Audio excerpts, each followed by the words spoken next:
Assalamualaikum warahmatullahi wabarakatuh. Selamat sore rekan-rekan semuanya.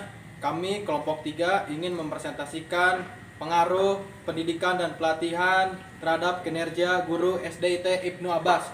Di sini saya sendiri Yusuf Kefas, MA 183035. Samping saya Aditya Wijaya, MA 181016, dan di sebelah saya Nama saya Muhammad Anggara, MA 182022 di samping saya. Dan nama saya RM Danis Ismail, MA 183055, dan di samping saya. Nama saya Hendrik Gairan Tunduru, NIM MA 183036. Ya, di sini kami akan menjelaskan tentang pengaruh pendidikan dan pelatihan terhadap kinerja guru di SDIT Ibnu Abbas Bogor.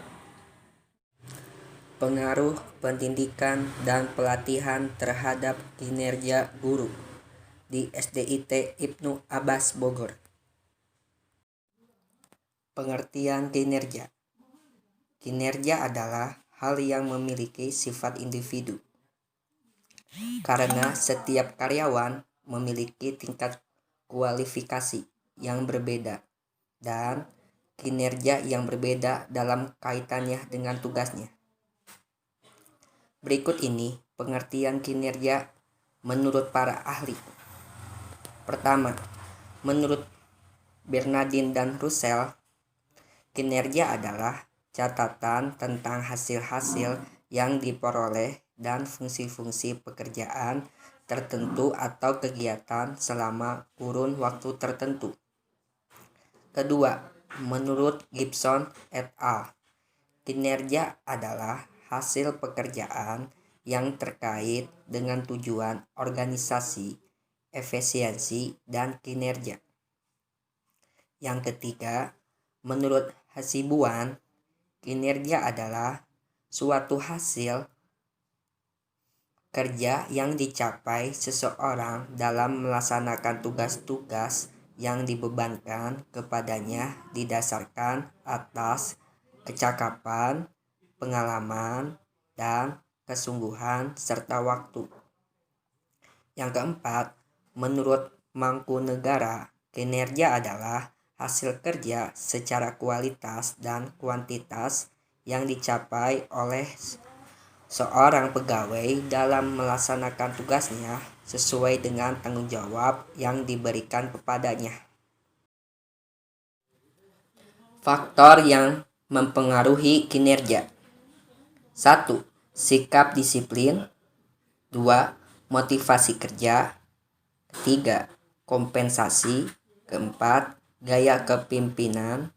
5. Lingkungan kerja. Tujuan kinerja. Ke-1. Melakukan peninjauan terhadap kinerja karyawan di masa lalu. Kedua, mendapatkan data yang sesuai fakta dan sistematis dalam menetapkan nilai dari suatu pekerjaan. Ketiga, mengidentifikasi kemampuan organisasi dan menganalisis kemampuan karyawan secara individual. Keempat, menyusun sasaran di masa mendatang. Kelima, melihat prestasi dari kinerja karyawan secara realistis. Keenam, mendapatkan keadilan dalam sistem pemberi upah dan gaji yang di dalam organisasi. pengertian pendidikan. Pendidikan adalah suatu proses pembelajaran pengetahuan, kemampuan, serta keterampilan yang dilihat dari kebiasaan setiap orang, yang menjadi bahan warisan dari orang sebelumnya hingga sekarang. Pendidikan sangatlah penting bagi mereka yang ingin mencari ilmu lebih dalam, dan pendidikan wajib bagi setiap orang untuk bertujuan mencapai kecerdasan dan penerus bangsa yang lebih baik. Berikut ini pengertian pendidikan menurut para ahli. 1. Menurut Hedge-Rahman dan Husna, 1997. Pendidikan adalah suatu kegiatan untuk meningkatkan pengetahuan umum seseorang, termasuk di dalam peningkatan penguasaan teori dan terampil memutuskan dan mencari solusi atas persoalan-persoalan yang menyangkut kegiatan di dalam mencapai tujuannya, baik itu persoalan dalam dunia pendidikan ataupun kehidupan sehari-hari. Menurut John Dewey, 2003, Pendidikan adalah proses pembentukan kecakapan-kecakapan fundamental secara intelektual dan emosional ke arah alam dan sesama manusia. 3. Menurut J.J. Rouse, pendidikan adalah memberikan kita pembekalan yang tiada ada pada masa kanak-kanak, akan tetapi kita membutuhkannya. Tujuan pendidikan, melalui pendidikan manusia diharapkan agar menjadi berilmu pengetahuan, kreativitas, sehat jasmani dan rohani, kepribadian yang baik, mandiri serta bertanggung jawab. Makna pendidikan dapat diartikan sebagai usaha manusia untuk membina kepribadian sesuai dengan nilai-nilai di dalam masyarakat dan kebudayaannya. Dalam hal ini, bahwa makna pendidikan sangatlah penting bagi masyarakat karena pendidikan diperlukan dalam kesehariannya. Jenis pendidikan dapat dikelompokkan menjadi 1. Pendidikan formal adalah yang secara rutin dijalani setiap harinya dari hari Senin sampai hari Sabtu. Pendidikan ini melalui tahapan berjenjang seperti SD, SMP, SMA, universitas, dan seterusnya. 2. Pendidikan non-formal adalah di luar pendidikan formal yang dapat dilakukan secara berjenjang. Contohnya, seperti lembaga bimbingan belajar, sanggar, kelompok belajar, dan sebagainya. 3. Pendidikan informal adalah pendidikan yang dapat dilakukan secara mandiri, bisa dari keluarga, lingkungan, dan lain-lain. Contoh dari pendidikan ini adalah nilai adat istiadat, sopan santun, agama, etika, dan moral. Pengertian pelatihan. Pelatihan adalah proses pendidikan jangka pendek yang menggunakan prosedur yang sistematis dan terorganisir. Berikut ini pengertian pelatihan menurut para ahli. Menurut Noe, Hollenbeck, Gerald, dan Wright. Nomor 2, pelatihan merupakan suatu usaha yang terencana untuk memfasilitasi pembelajaran tentang pekerjaan yang berkaitan dengan pengetahuan, keahlian, dan perilaku oleh para pegawai. 3. Menurut Gomez, pelatihan adalah setiap usaha untuk memperbaiki performasi pekerja pada suatu pekerjaan tertentu yang sedang menjadi tanggung jawabnya, atau suatu pekerjaan yang ada kaitannya dengan suatu pekerjaan tersebut. Nomor 4, payment review dan segala. Pelatihan adalah proses secara sistematis mengubah tingkah laku pegawai untuk mencapai tujuan organisasi.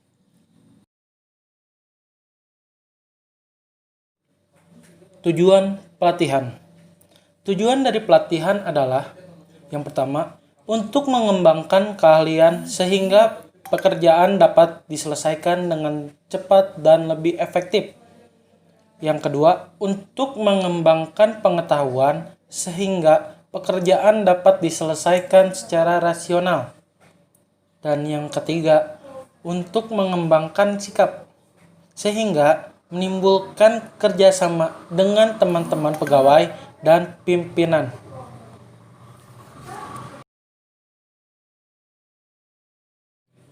Manfaat pelatihan.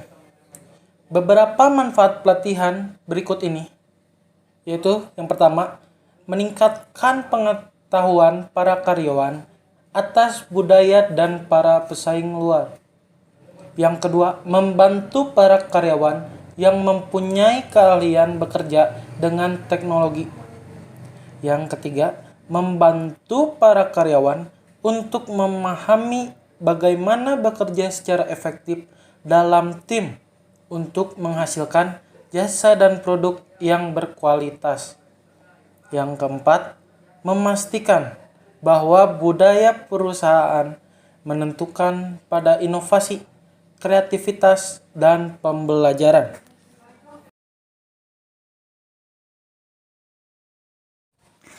Kerangka pikir.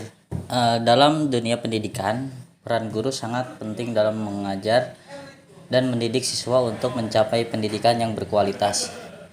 Di tangan gurulah akan dihasilkan peserta didik yang berkualitas baik secara akademis, skill, kematangan, emosional, dan moral, serta spiritual.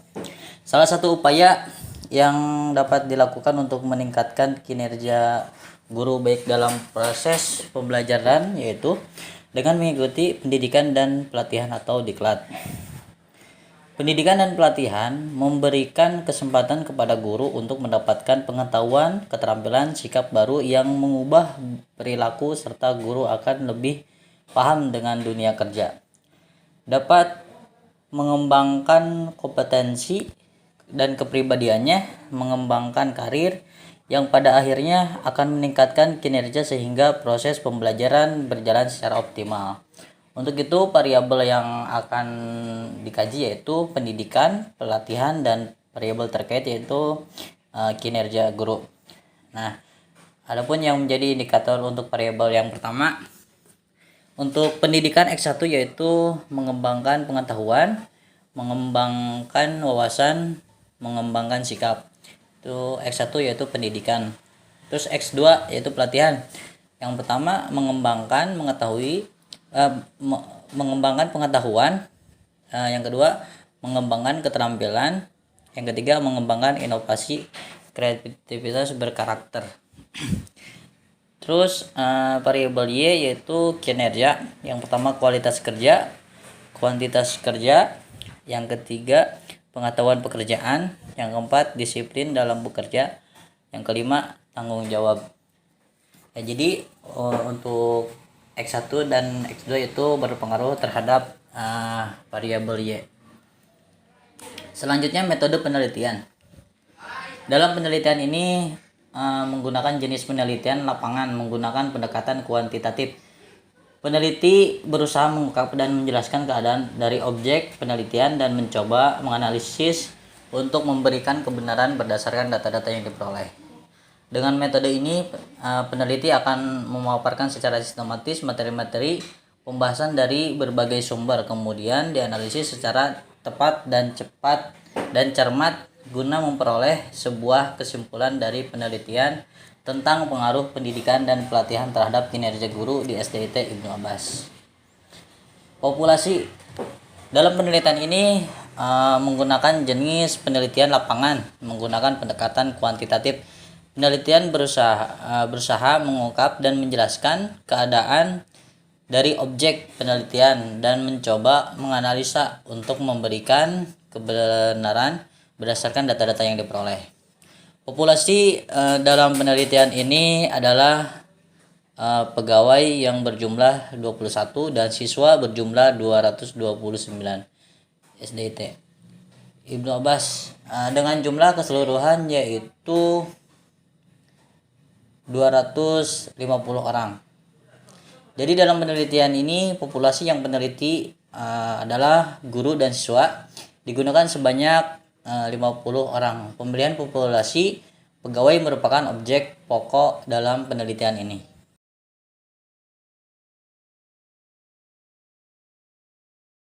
Berikutnya adalah bagian sampel. Berdasarkan populasi di atas atau yang telah dijelaskan tadi, peneliti mengambil sampel dengan teknik purposive sampling. Purposive sampling ini adalah salah satu teknik sampling non-random sampling, di mana peneliti menentukan pengambilan sampel dengan cara menetapkan ciri-ciri khusus yang sesuai dengan tujuan penelitian, sehingga diharapkan dapat menjawab permasalahan penelitian. Berdasarkan kutipan di atas, maka penulis menjadikan semua pegawai SDIT Ibnu Abbas Bogor menjadi subjek penelitian, yaitu sebanyak 50 orang. Kemudian validasi dan reliabilitas. Validasi. Dalam penelitian ini, uji validitas diukur dengan korelasi person, produk, momen. Peneliti menggunakan 50 orang untuk mengukur validitas instrumen pendidikan sebanyak 15 item pernyataan, pelatihan 15 item pernyataan, dan pegawai 25 item pernyataan. Reliabilitas instrumen diukur dengan menggunakan rumus Alpha-Kronbeck. Untuk reliabilitas pengujian dilakukan dengan bantuan komputer program atau SPSS. Berikutnya, teknik pengumpulan data. Dalam penelitian ini, teknik pengumpulan data yang penulis gunakan adalah angket atau kuesioner. Kuesioner adalah instrumen untuk pengumpulan data di mana partisipan atau responden mengisi pertanyaan atau pernyataan yang diberikan oleh peneliti. Kuesioner merupakan teknik pengumpulan data yang dilakukan dengan baik. Cara memberi seperangkat pertanyaan atau pernyataan tertulis kepada responden untuk dijawab. Selanjutnya yaitu analisis data. 1. Analisis deskriptif.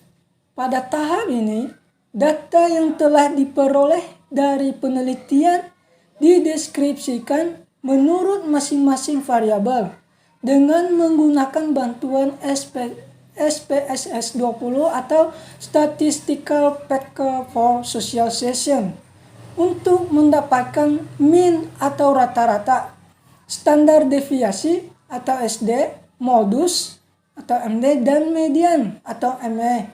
Distribusi frekuensi data dibuat dengan membuat kelas interval. Kedua, persyaratan analisis. Tujuan dari pengujian persyaratan analisis adalah untuk mengetahui apakah data yang dikumpulkan memenuhi persyaratan untuk dianalisis dengan teknis analisis yang direncanakan.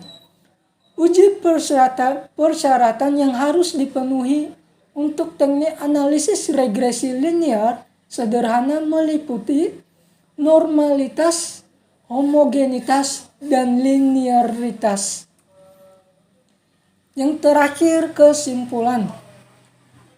Baik, di sini ada kesimpulan, yaitu kesimpulan dari penelitian di atas, yaitu pendidikan dan pelatihan berpengaruh terhadap kinerja guru di SDIT Ibnu Abbas karena dengan adanya pendidikan dan pelatihan terhadap guru memberikan dampak yang signifikan terhadap kegiatan belajar mengajar terhadap siswa atau siswi sesuai yang diharapkan oleh pihak sekolah.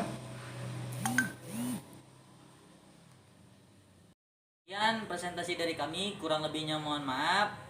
Apabila ada kesalahan dan kekurangan, mohon dimaafkan. Wassalamualaikum warahmatullahi wabarakatuh.